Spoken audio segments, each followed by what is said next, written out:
اعوذ باللہ من الشیطان الرجیم بسم اللہ الرحمن الرحیم السلام علیکم ورحمۃ اللہ وبرکاتہ۔ آج ہم 7th کلاس کی اسلامیات کی بک سے سبق نمبر 10 پڑھیں گے، غزوہ تبوک۔ رومیوں کے ساتھ مسلمانوں کی ایک لڑائی بہت پہلے بھی ہو چکی تھی۔ وہ اس دور میں سب سے بڑی فوجی قوت کے مالک تھے اور اسی بلبوتے پر مسلمانوں کو بلا جواز یعنی بغیر کسی وجہ کے تنگ کرتے اور سازشیں تیار کرتے رہتے تھے۔ رومیوں کی سازشوں کی ابتدا نبی پاک صلی اللہ علیہ وسلم کے سفیر حضرت حارث بن عمیر رضی اللہ تعالی عنہ کی شہادت سے ہوئی۔ جب وہ رسول پاک صلی اللہ علیہ وسلم کا دعوت اسلام والا خط لے کر گئے تو شرجیل جو کہ کیسر روم کی طرف سے بلقاء کا گورنر تھا، اس نے حضرت حارث بن عمیر رضی اللہ تعالی عنہ کو گرفتار کر لیا اور انہیں باندھ کر شہید کر دیا۔ اس دور میں سفیروں اور قاصدوں کا قتل بدترین جرم تھا جو اعلان جنگ کے برابر تصور کیا جاتا تھا۔ اس واقعے کی اطلاع آپ صلی اللہ علیہ وسلم پر بہت گراں گزری۔ آپ صلی اللہ علیہ وسلم نے بدلہ لینے کے لیے 3000 کا لشکر بھیجا اور جنگ موتا پیش آئی۔ فتح مکہ اور غزوہ حنین کے بعد سارا حجاز یعنی عرب کا وہ علاقہ جس میں مکہ شریف، مدینہ شریف اور ارد گرد کے علاقے، قبائل، وہ مسلمانوں کے قبضے میں آ گئے۔ مسلمانوں کا رعب و دبدبہ پورے عرب میں بیٹھ چکا تھا۔ اب عرب میں کوئی بھی طاقت باقی نہیں تھی جو اسلام کی مخالفت کر سکتی ہو۔ لوگ گروہ در گروہ یعنی گروپنگ کی شکل میں جمع ہو کر لوگ ٹولیاں بنا کر اسلام قبول کر رہے تھے۔ ارد گرد کی ریاستیں جن کے حکمرانوں کو نبی پاک صلی اللہ علیہ وسلم پہلے ہی خطوط لکھ کر اسلام کی دعوت دے چکے تھے،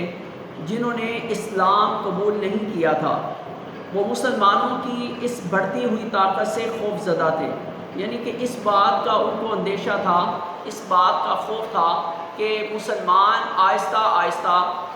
جو ہے انہوں نے مکہ جہاں سے مکہ والوں نے، کفار مکہ نے مسلمانوں کو تنگ کر کے اور مسلمانوں کو تکلیفیں دے کر مسلمانوں کو مکہ چھوڑنے پر مجبور کیا، تو یہی مسلمان مدینہ شریف جا کر آباد ہوئے اور بعد میں ایک وقت آیا کہ انہوں نے اسی مکہ کو دوبارہ فتح کیا اور اس کے بعد جو مکہ کے ارد گرد کے قبائل تھے ان پہ بھی قبضہ کر لیا، ان کو بھی فتح کر دیا۔ اب ان ریاستوں کے حکمرانوں کو یہ ڈر اور یہ خوف تھا کہ ایسا نہ ہو کہ کہیں یہ ہمارے علاقے پہ بھی قبضہ کر لیں، حملہ کر دیں اور ہمارے علاقے کو بھی فتح کر لیں۔ تو اس خوف کے پیش نظر ان کی یہ پلاننگ تھی، ان کی یہ وہ پلان تیار کر رہے تھے کہ اس سے پہلے کہ وہ ہمارے علاقے کو فتح کرنے کے لیے یہاں پہ حملہ کرنے کے لیے آئیں، ہم ان کو پہلے ہی وہاں پر رہ کر ہم اس کو یہاں پہ ہی اس کو ختم کر دیا جائے، سلسلے کو اور اسلام کو اور مسلمانوں کو، تاکہ ہمارے علاقے محفوظ رہ سکیں اور ہماری جو سلطنتیں ہیں وہ ہمارے پاس ہی رہیں۔ خاص طور پر روم کا جو حکمران ہرقل اس میں سر فہرست تھا۔ اس نے مسلمانوں کی طاقت کو کچلنے کے لیے تقریباً 1,00,000 کا لشکر تیار کیا، جس نے شام اور ارد گرد کے عیسائی قبائل کو بھی ساتھ ملا لیا۔ شام اور روم کے وہ تاجر جو تیل اور دوسری اشیاء مدینہ لا کر بیچتے تھے، انہوں نے مسلمانوں کو خبر دی کہ شاہ روم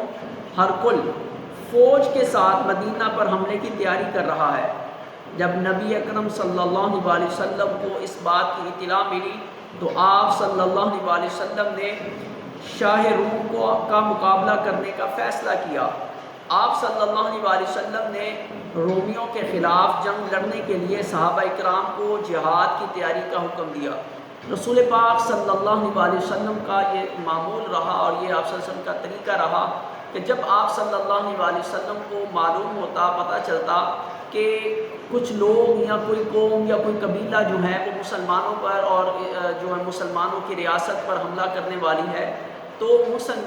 رسول پاک صلی اللہ علیہ وسلم صحابہ اکرام کو تیار فرما کر اور ساتھ لے کر خود ان کے پاس چلے جاتے اور ان سے کہتے کہ بھئی آپ اس سے پہلے کہ آپ ہم پہ حملہ کریں، ہم آپ لوگوں کے پاس آئیں ہمارے ساتھ جو ہے وہ جنگ کر لیں، یا جو معاملات ہیں ہمارے ساتھ وہ طے کریں۔ اس سے ایک تو یہ کہ اسلامی سلطنت کے اوپر حملے کا خطرہ ٹل جاتا، اور دوسری بات یہ کہ ان کے اوپر ایک رعب اور دبدبہ بیٹھ جاتا کہ وہ ابھی صرف پلاننگ ہی تیار کر رہے ہیں، جبکہ مسلمان ان کے سر پہ بھی پہنچ چکے ہیں۔ مسلمانوں کے لیے یہ وقت سخت آزمائش کا وقت تھا، کیونکہ قحط سالی کی وجہ سے مسلمانوں کے لیے مالی تنگ دستی کا زمانہ تھا۔ اس وقت مدینہ میں مالی حالات بہت نازک تھے۔ پچھلے سال قحط پڑا تھا،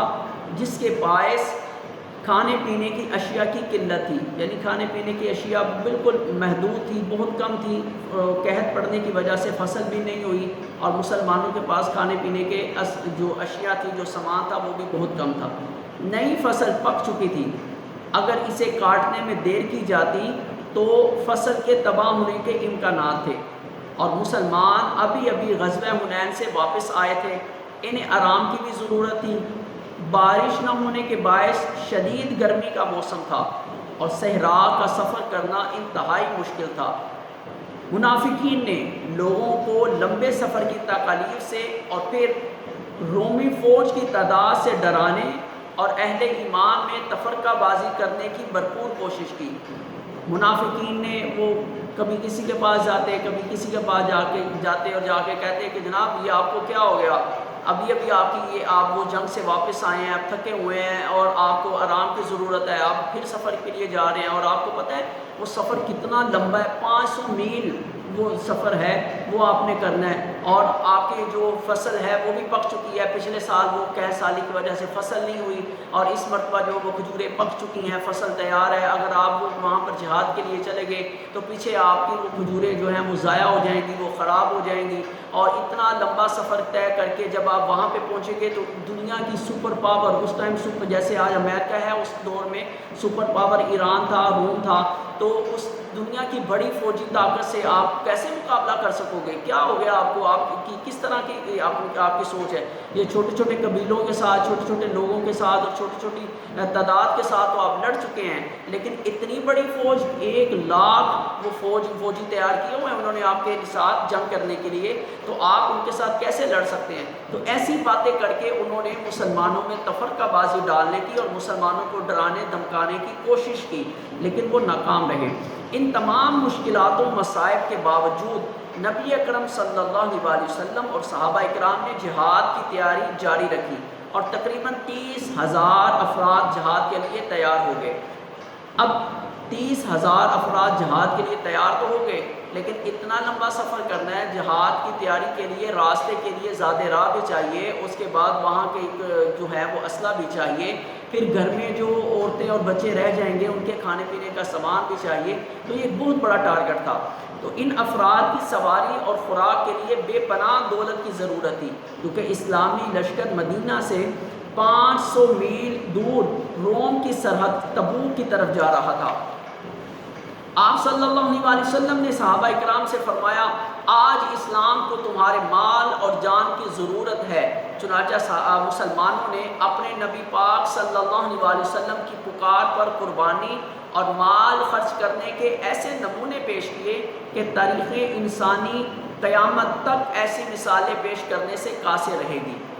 تمام صحابہ اکرام نے اپنی حیثیت سے بڑھ چڑھ کر اس کار خیر میں حصہ لیا۔ تمام صحابہ اکرام نے جس کی جتنی اللہ تعالیٰ نے اس کو توفیق دی تھی، اس سے بڑھ کر انہوں نے جو ہے وہ اس کار خیر میں حصہ لیا۔ اس موقع پر حضرت ابوبکر صدیق رضی اللہ تعالیٰ عنہ نے اپنے گھر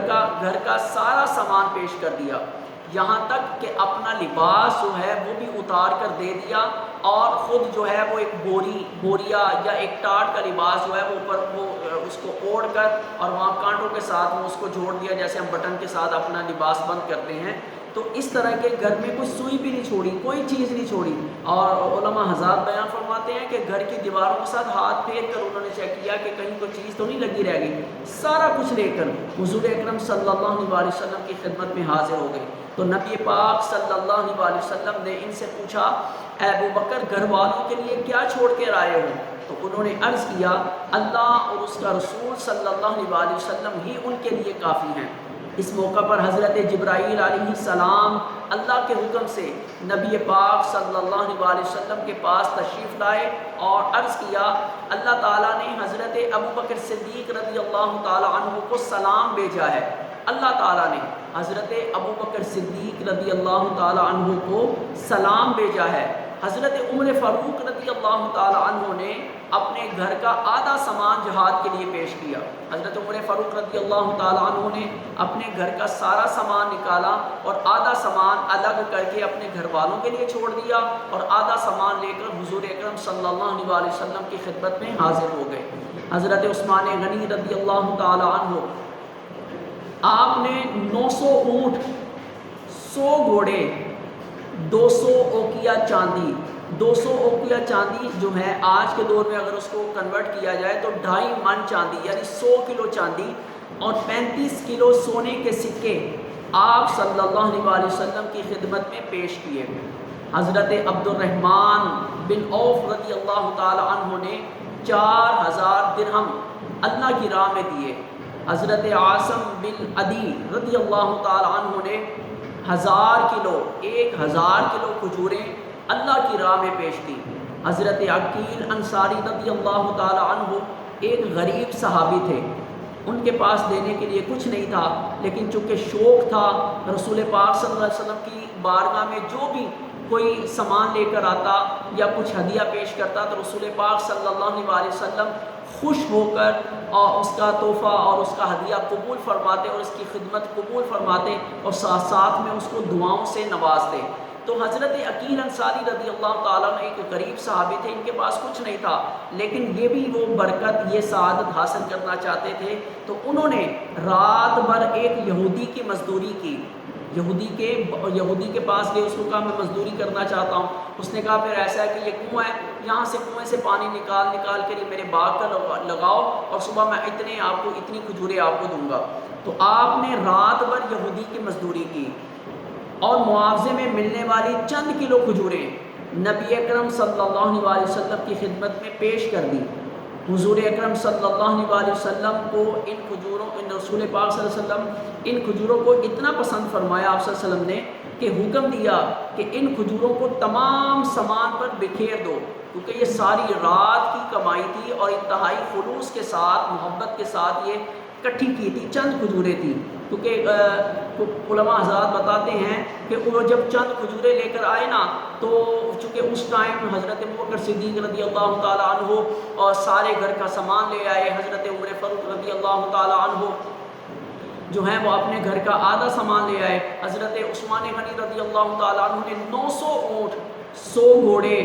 100 کلو چاندی اور 35 کلو سونا جو ہے وہ رسول پاک صلی اللہ علیہ وسلم کی خدمت میں پیش کیا۔ اسی طرح باقی صحابہ کرام نے بھی اپنی اپنی توفیق کے اللہ کی دی ہوئی توفیق کے مطابق اپنی اپنی حیثیت کے مطابق اپنا وہ اس حصہ پیش کیا۔ تو یہ چند کلو جو ہیں وہ کھجوریں تھیں، تو انہوں نے چپ کر کے لا کے وہ جو ڈھیر رسول پاک صلی اللہ علیہ وسلم کے پاس لگا ہوا تھا وہاں پہ رکھ دیا۔ تو منافقین نے باتیں کرنا شروع کر دی، لو جناب اب ان کی کھجوروں کی بھی حاجت ہے، جہاں پہ اتنا مال پیش کیا جا رہا ہے اور یہ چند کلو کھجوریں یہاں پہ لے کے آ رہے۔ تو رسول پاک صلی اللہ علیہ وسلم کو جب اس بات کی خبر ہوئی تو آپ صلی اللہ علیہ وسلم نے اپنے صحابی کا دل رکھنے کے لیے اور انہوں نے جو ساری رات محنت کی تھی صرف اس کار خیر میں حصہ ڈالنے کے لیے اور رسول پاک صلی اللہ علیہ وسلم کی دعائیں لینے کے لیے، تو رسول پاک صلی اللہ علیہ وسلم نے ان کا دل رکھنے کے لیے آپ صلی اللہ علیہ وسلم نے ان کی کھجوروں کو لیا اور حکم دیا کہ جتنا سامان یہ پڑا ہوا ہے جس میں سونا، چاندی، درم، دینار اور جو کچھ بھی پڑا ہوا ہے اس کے اوپر یہ کھجوریں بکھیر دو برکت کے طور پر۔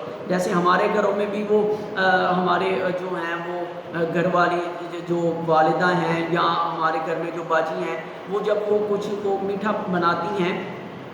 جیسے کوئی کھیر بناتی ہیں یا کوئی ایسی بناتی ہیں، تو پھر ہم وہ اوپر جو ذائقے کے لیے یا خوبصورتی کے لیے جو وہ ڈرائی فروٹ ہوتا ہے اس کو اوپر بکھیر دیا جاتا ہے۔ تو رسول پاک صلی اللہ علیہ وسلم نے فرمایا کہ خوبصورتی کے لیے اور برکت کے طور پر یہ کھجوریں جو ہیں پورے سامان کے اوپر بکھیر دی جائیں، یعنی خلوص کے اعتبار سے یہ قربانی سب سے اعلیٰ ہے۔ اب اسلامی لشکر کی تبوک کی طرف پیش قدمی، جب تمام تیاری مکمل ہو گئی تو 9 ذی الحج 9 ہجری کو نبی پاک صلی اللہ علیہ وسلم 30,000 کا لشکر لے کر تبوک کی طرف روانہ ہوئے۔ تبوک مدینہ منورہ سے تقریباً 500 میل کے فاصلے پر ہے اور مدینہ اور شام کے درمیان واقع ہے۔ راستے میں تنیۃ الوداع پہاڑی کے قریب آپ صلی اللہ علیہ وسلم نے اسلامی لشکر کو ترتیب دیا، مختلف دستے بنائے یعنی ان کی گروپنگ کی، اور انہیں علم تھمائے یعنی کہ گروپنگ کر کے ان کو جو جھنڈے ہیں جو علم تھے وہ ان کو تھما دیے کہ یہ آپ کا اس کے یہ آپ کو لیڈ کرے گا، یہ آپ نے اس کو فالو کرنا ہے، یہ آپ نے اس کو فالو کرنا ہے۔ راستے کی سختی، گرمی کی تپش، خوراک کی قلت اور سواریوں کی کمی کے باوجود یہ لشکر 15 دن میں 500 میل کا سفر طے کر کے تبوک پہنچ گیا۔ آپ صلی اللہ علیہ وسلم کی حیات مبارکہ میں مسلمان مجاہدین کی یہ سب سے بڑی تعداد تھی، یعنی اس سے پہلے جتنے بھی غزوات ہوئے ان میں مسلمان کی تعداد اتنی زیادہ نہیں ہوتی تھی، لیکن یہ آپ صلی اللہ علیہ وسلم کی حیات مبارکہ میں مجاہدین اسلامی لشکر کی سب سے زیادہ بڑی تعداد یہ تھی، 30,000 کا لشکر تھا، اور یہ غزوہ رسول پاک صلی اللہ علیہ وسلم کی ظاہری حیات مبارکہ کا آخری غزوہ تھا۔ ان میں 10,000 سوار تھے، 30,000 ٹوٹل صحابہ کرام تھے، وہ اسلامی لشکر کی تعداد تھی، اور ان میں 10,000 سوار تھے۔ سواریوں کی کمی کی وجہ سے صحابہ کرام باری باری سواری کرتے تھے، یعنی کہ یہ ترتیب آپ صلی اللہ علیہ وسلم نے اس طرح دی کہ ایک اونٹ جو ہے وہ اس پہ 3 لوگ جو ہیں وہ سواری کریں گے، لیکن اس کا طریقہ کار یہ تھا کہ 2 سواری کریں گے اور ایک پیدل چلے گا،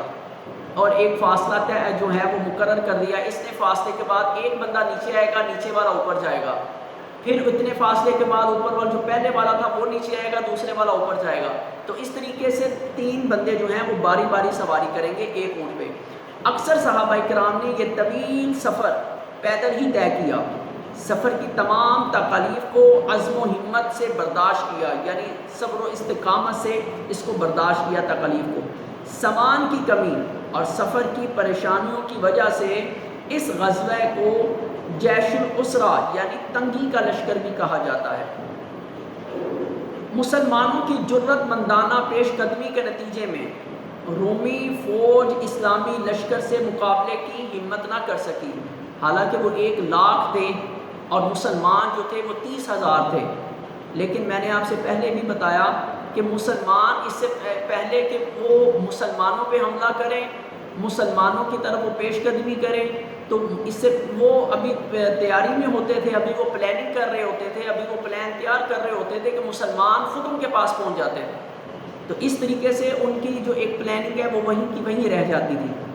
تو اسلامی لشکر کو دیکھ کر رومی فوج کی ہمت جواب دے گئی اور ان کی ہمت ٹوٹ گئی، اس لیے اس غزوے میں مسلمانوں کو بغیر لڑے ہی فتح حاصل ہو گئی۔ مسلمان جو رومی لشکر تھا وہ بھاگ گیا، بغیر لڑے ہی مسلمانوں کو فتح حاصل ہوئی۔ نبی اکرم صلی اللہ علیہ وسلم نے دمۃ الجندل کے حکمران عقیدر کے خلاف جو سازشیں کیا کرتا تھا، خالد بن ولید رضی اللہ تعالیٰ عنہ کی قیادت میں 400 صحابہ کرام کا لشکر بھیجا۔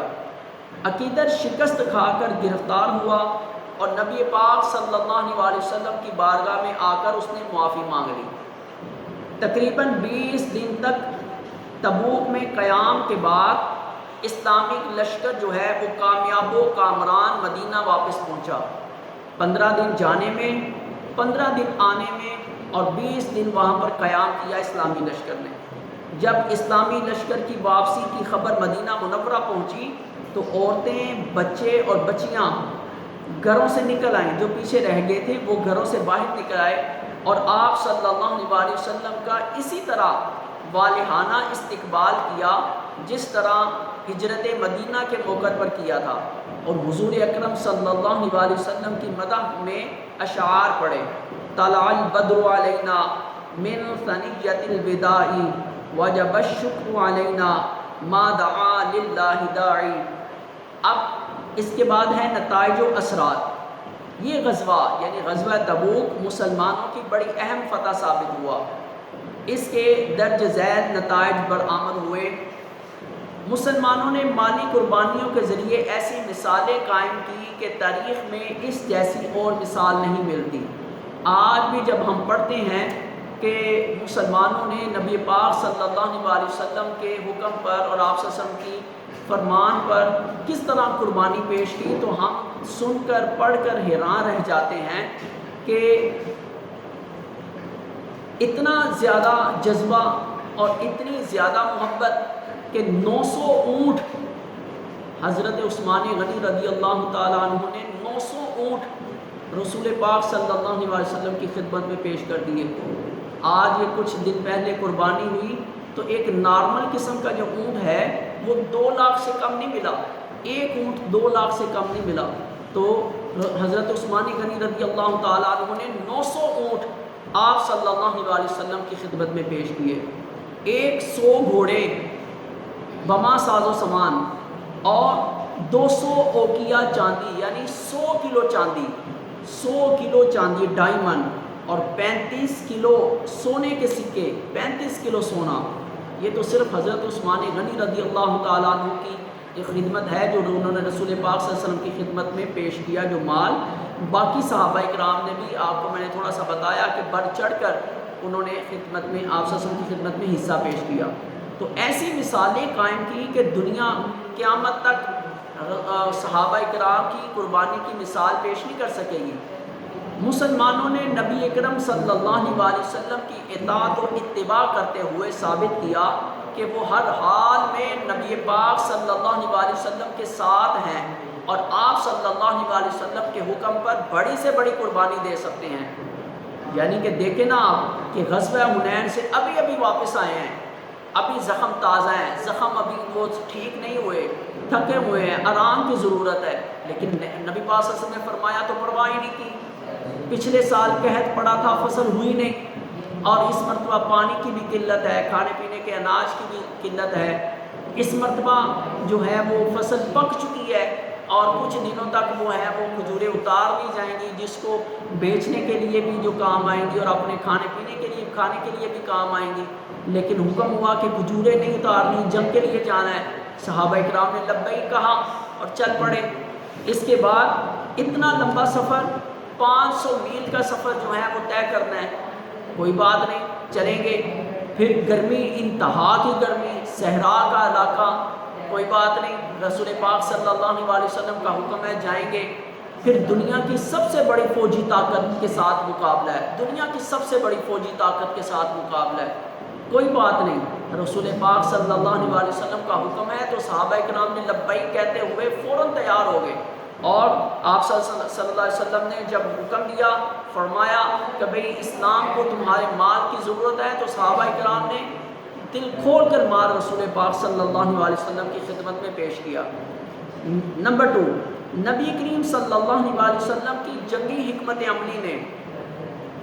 دشمن اور اس کے اعلیٰ کار یعنی اس کے ساتھ جو سازشوں میں شامل ہوتے تھے اور ان کو وہ باتیں بتا کے اکسایا کرتے تھے، اور ان کو جو ہے وہ اس بات پہ اکسایا کرتے تھے کہ مسلمانوں کو ابھی سے ختم کر دو، ابھی سے حملہ کر دو، ابھی سے ان کی طاقت کو کچل دو، ورنہ یہ تمہیں بھی لے ڈوبیں گے، تمہیں بھی لے بیٹھیں گے۔ تو ان سب کو اور عرب عیسائیوں کو اسلامی سرحد سے دور رکھ کر اسلامی سلطنت کو آئندہ سازشوں سے بچا لیا۔ اب ہوا کیا کہ جب دنیا کی سب سے بڑی فوجی طاقت وہ مسلمانوں سے لڑنے کی طاقت نہیں رکھتی اور اس نے مقابلہ کیا بغیر ہی سرنڈر کر دیا اور بھاگ گئے، تو باقی جو چھوٹے چھوٹے قبیلے تھے اور باقی جو چھوٹی چھوٹی ریاستیں تھیں اور چھوٹی چھوٹی سلطنتوں کے وہ حکمران تھے جو سازشیں تیار کر رہے تھے یا وہ کوشش میں تھے یا ذہن بنا کے بیٹھے ہوئے تھے، ان پر ایسا رعب و دبدبہ پڑا کہ جب دنیا کی سب سے بڑی جو فوجی طاقت ہے ان میں لڑنے کی، مسلمانوں کے ساتھ لڑنے کی طاقت نہیں ہے، تو ہم کیسے ان کا مقابلہ کر سکتے ہیں؟ تو ہمیشہ کے لیے اسلام کے خلاف سازشوں کا وہ سلسلہ تھا وہ ختم ہو گیا۔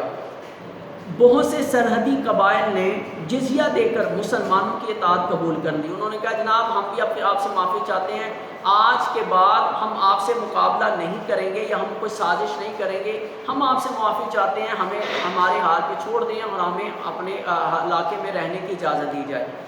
مدینہ شریف میں قحط تھا اور لوگوں کے لیے لوگوں کے پاس کھانے پینے کا سامان تک نہ تھا. دوسری طرف اہل روم بے شمار مال و دولت، اونٹوں، غلے اور گھوڑوں کے ساتھ تبوک پہنچے تھے.